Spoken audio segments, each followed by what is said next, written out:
നമസ്കാരം. കേരള മുഖ്യമന്ത്രി പിണറായി വിജയനെതിരെ ശക്തമായ ആക്രമണം നടത്തി രാഹുൽ ഗാന്ധി. കണ്ണൂർ ജവഹർ സ്റ്റേഡിയത്തിൽ വ്യാഴാഴ്ച പൊതുപരിപാടിയിൽ സംസാരിക്കുമ്പോൾ എന്താണ് പിണറായി വിജയൻ ജയിലിലാകാത്തത് എന്ന രാഹുൽ ഗാന്ധിയുടെ ചോദ്യം ചർച്ചകൾക്ക് വഴിയൊരുക്കും.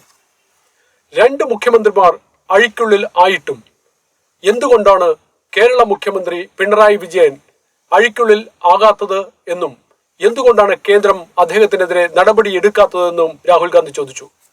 വയനാട്ടിൽ ഇടതുപക്ഷ സ്ഥാനാർത്ഥി ആനി രാജയ്ക്കെതിരെ മുന്നണി മര്യാദകൾ മറന്നാണ് രാഹുൽ ഗാന്ധി മത്സരിക്കുന്നത് എന്ന വിമർശനവുമായി നേരത്തെ മുഖ്യമന്ത്രി പിണറായി വിജയൻ തർക്കത്തിന് തുടക്കമിട്ടിരുന്നു. അത് ഒരു രാഷ്ട്രീയ പരാമർശം ആയിരുന്നുവെങ്കിലും രാഹുലിന്റെ പ്രസ്താവന രാഷ്ട്രീയത്തിനുപരിയായി കേരള മുഖ്യമന്ത്രിക്കെതിരെ നടത്തിയ അതിശക്തമായ അഭിപ്രായ പ്രകടനം ആയിരുന്നു. മുഖ്യമന്ത്രി BJPക്കെതിരെ ആശയപരമായ പോരാട്ടം നടത്തുന്നു എന്ന് പറയുന്നതിനെയും രാഹുൽ ഗാന്ധി വിമർശിച്ചു. ഇന്ത്യ മുന്നണിയിലുള്ള നേതാവിനെ തന്നെയാണ് രാഹുൽ ഗാന്ധി ഇത്തരത്തിൽ വിമർശിച്ചിരിക്കുന്നത്. ചരിത്രത്തിൽ ഒരുപക്ഷെ ആദ്യമായിട്ടായിരിക്കാം ഒരു മുന്നണിയിലെ നേതാവ് സ്വന്തം മുന്നണിയിലെ തന്നെ മറ്റൊരു നേതാവിന്റെ അറസ്റ്റിനു വേണ്ടി പൊതുപ്രസ്താവനകൾ നടത്തുന്നത്.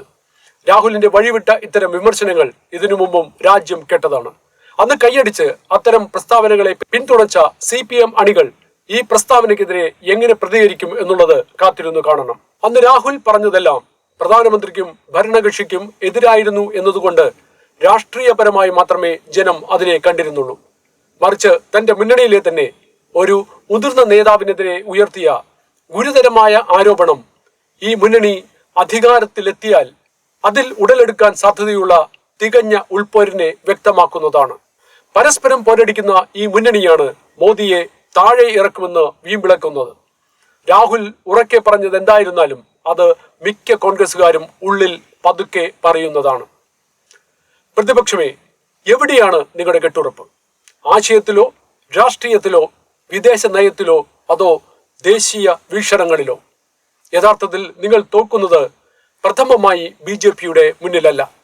ഇത്രനാൾ പരസ്പരം പോരടിച്ച നിങ്ങളുടെ ഉള്ളിൽ തന്നെ നിറഞ്ഞു നിൽക്കുന്ന വൈരുദ്ധ്യത്തിന്റെയും പരസ്പര ശത്രുതയുടെയും മുന്നിലാണ്. ഇവരാണോ രാജ്യം ഭരിക്കാൻ പോകുന്നത് എന്ന ചോദ്യം ഞങ്ങൾ പ്രേക്ഷകർക്ക് വിട്ടുതരുന്നു. ജയ് ഹിന്ദ്.